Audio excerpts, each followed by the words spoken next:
नमस्कार दोस्तों, आप सभी का सनातन धर्मसार चैनल में स्वागत है। तो बताइए कैसे हैं आप सब।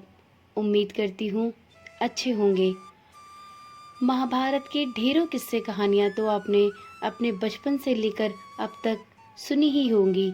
इसी कड़ी में आज मैं आपको महाभारत में गांधारी से जुड़ी एक कहानी के बारे में बताने जा रही हूँ। पर इससे पहले यदि आप चैनल पर नए आए हैं तो प्लीज़ चैनल को सब्सक्राइब कर लें, जिससे आगे आने वाली इसी प्रकार की वीडियोस आपको लगातार मिलती रहे और आप इसी प्रकार सनातन धर्म से संबंधित विषयों के बारे में रोचक जानकारियाँ पाते रहें। तो चलिए शुरू करते हैं आज का वीडियो।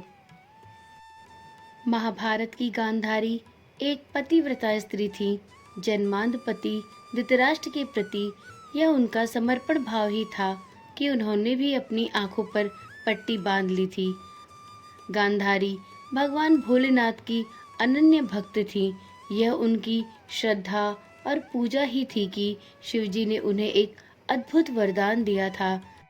लोक कथाओं के अनुसार भोलेनाथ के दिए हुए वरदान के मुताबिक गांधारी जिस किसी को भी अपने आंखों की पट्टी हटाकर देख लेती तो उसका शरीर वज्र के समान हो जाता। यही वजह थी कि उन्होंने अपनी आंखों पर बांधी हुई पट्टी कभी नहीं हटाई।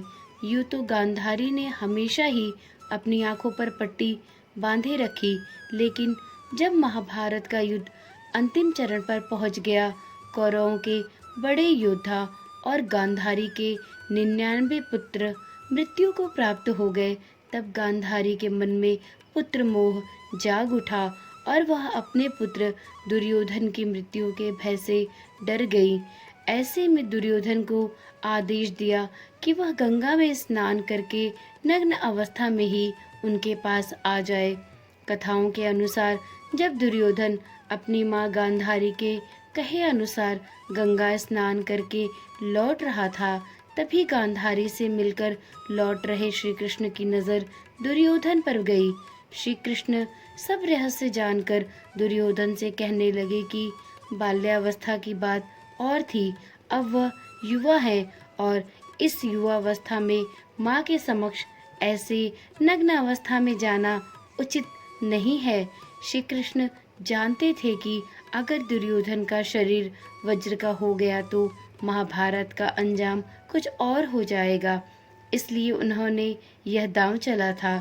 दुर्योधन ने सोचा कि श्री कृष्ण कह तो उचित ही रहे हैं, तब उसने अपने कमर से निचले हिस्से को केले के पत्तों से ढक लिया।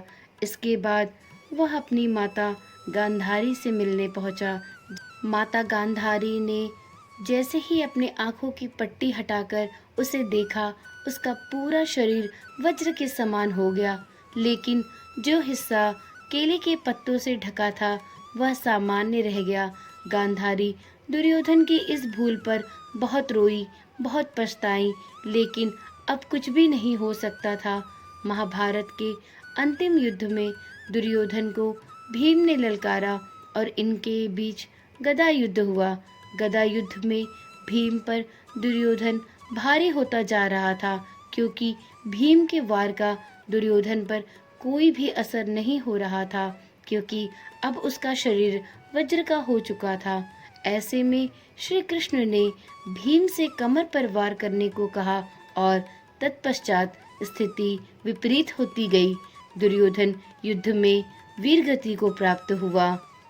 तो इस प्रकार महाभारत के युद्ध में महाबलशाली दुर्योधन भी श्री कृष्ण की चालाकियों की वजह से मारा गया और पांडवों की जीत हुई। उम्मीद है महाभारत की कहानी से लिया गया यह एक छोटा सा अंश आपको अच्छा लगा होगा। तो चलिए फिर मिलते हैं एक नई कहानी या एक नई जानकारी के साथ। तब तक के लिए नमस्कार।